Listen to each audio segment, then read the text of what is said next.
The vice president greets Central New York on a political mission for an incumbent Republican who does not always see eye to eye with the Trump administration. Crisis of illegal immigration at our southern border is a direct result of failed immigration policies. In Auburn, steel workers get the vice president's attention with a promise of a stronger future despite political opposition. Just say no to racist fear. Protesters, including Democrats running for Congress, make their case out of reach of the vice president, who's already left town. And good evening at 6 o'clock. The vice president is now in Philadelphia. He was joined by his wife on a campaign swing for Congressman John Katko and echoed his boss's message, the president's message, regarding the ongoing crisis at the southern border. We have CBS 5 team coverage on the way. Megan Coleman live at the Nucor Corporation in Auburn, breaking down the vice president's visit to the steelmaker. CBS 5's Justin Page with the community buzz in Auburn. Mary Keeler is at Golisano Children's Hospital. She was with the second lady, and Brandon Roth was at the airport for the vice president's touchdown in Air Force Two. Let's get the top 5 and the Weather Authority forecast right off the top with meteorologist Mike Brookins. A touchdown of a different type. Weather-wise, I'd say it's a score today. Really winning weather with that sunshine returning and the very pleasant feeling after the scorching heat and humidity yesterday. Wait till I show you how nice it is. Well, you could feel it out there. We had it most of the day. The sunshine, the dry weather. Also, service experts live triple Doppler radar confirming that. Nothing to pick up there. And look at these temperatures, 70 to 73 in the city of Syracuse. A little cooler up near Lake Ontario and Fairhaven right now at 64. But a big drop from those numbers of yesterday that were near record levels. For tonight, we drop down into the lower 50s, a partly cloudy sky. More in the way of clouds tomorrow, so not quite as pretty a sky, but just as pleasant temperature-wise with a light breeze, 78 tomorrow's high. Thanks, Mike. Just after 6 o'clock, here are the top 5 stories on CBS 5 News. Breaking tonight, the United States parts ways with the United Nations Human Rights Council. UN Ambassador Nikki Haley says the council is not worthy of its name. The move follows months of talks between the U.S. and UN member states on reforming the agenda of the council. In addition to concerns about agenda items, singling out Israel, the United States also wanted more stringent criteria for membership in the first place. Right now in Tompkins County, the search on for 2 suspects accused in an armed robbery at a McDonald's. It happened early this morning at the store on North Triphammer Road in Lansing. Authorities say 2 people walked into the McDonald's with guns demanding cash. The duo did get off with some money. Sheriff's deputies are now asking for your help in finding the pair. A CBS 5 follow-up, the off-duty Oswego firefighter credited with saving the lives of 3 girls while he was on vacation down south was honored for his heroics. Assemblyman Will Barclay presenting Sean O'Gorman with an assembly resolution for the successful water rescue. It happened a couple of months back while O'Gorman was on vacation in North Carolina. The 18-year veteran of the department recognized for his quick thinking and his life-saving action. A CBS 5 follow-up, the man accused of making threats against Utica College, triggering a lockdown months ago, goes before a judge who will ultimately decide if his statements can be used at trial.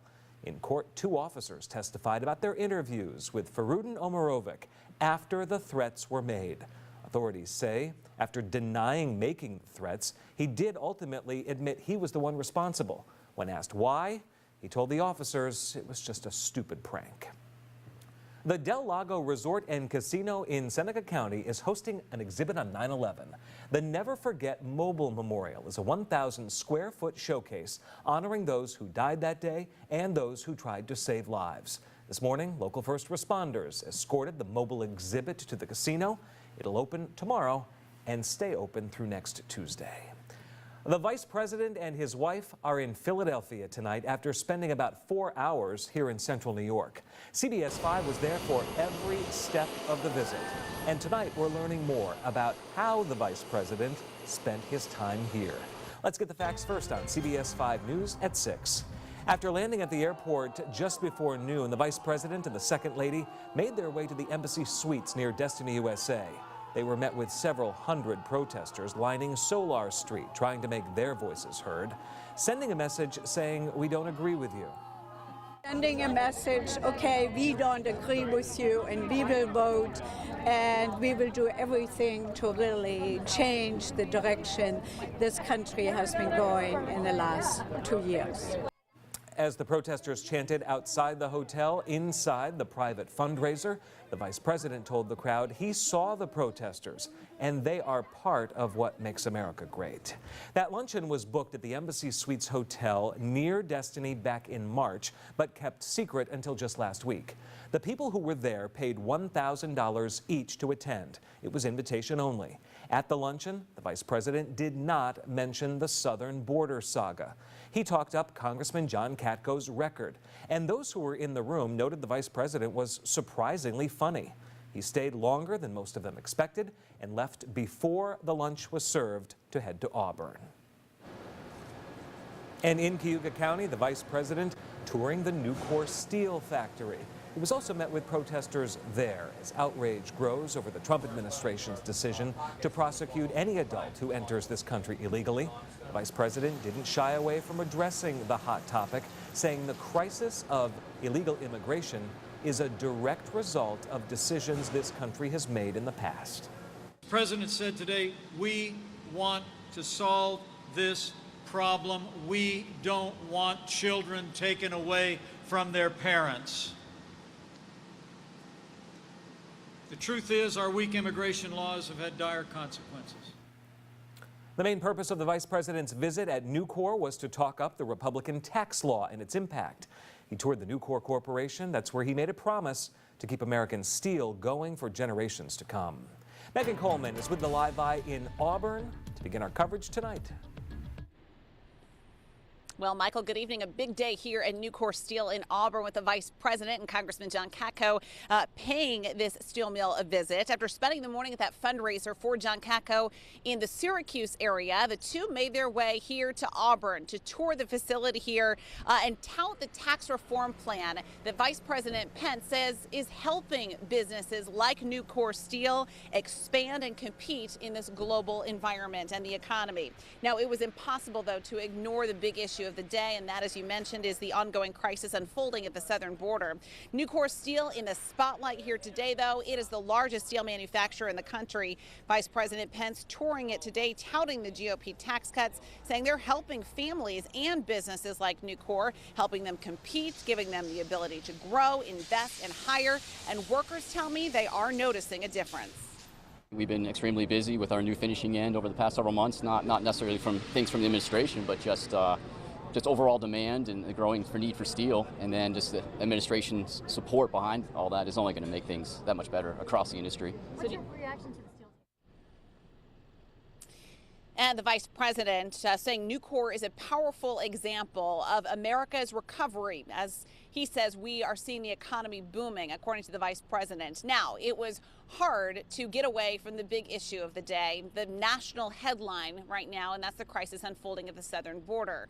Vice President Pence did not take any questions from reporters today, but Congressman John Katko did. He says he does not support children being separated from their families. He says he's working on legislation, immigration legislation in Washington right now. He hopes to have something on the table for a vote on Thursday, but again, at odds, Congressman John Katko at odds with the Trump administration over their handling of what's going on in the southern border. That is the latest live here in Auburn tonight. Michael, we'll send it back to you. And worth pointing out, Megan, thank you. I'm here today at the largest steel producer in the country, simply to say thank you. As the vice president got that inside look at Nucor Steel in Auburn, the community was buzzing over his visit. Our team coverage continues tonight with CBS 5's Justin Page. He's with the Live Eye in Auburn right now.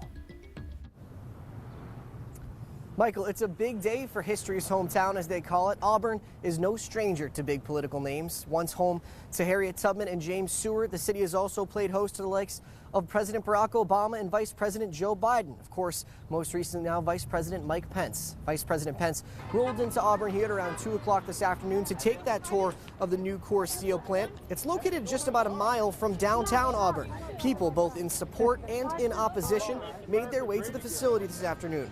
Many were politically driven. Some were just hoping to catch a glimpse of the Vice President of the United States. I think it's pretty cool because I finally want to meet him. I don't know, I just came home and my dad's like, yo, you want to go see Mike Pence? And I'm like, yeah. Because I mean, it's cool to see the vice president. And of course, the vice president's time here was brief. It was just about an hour or so. He took off at around 3 o'clock to head back to the airport where he met up with his wife, and the two continued on to Philadelphia.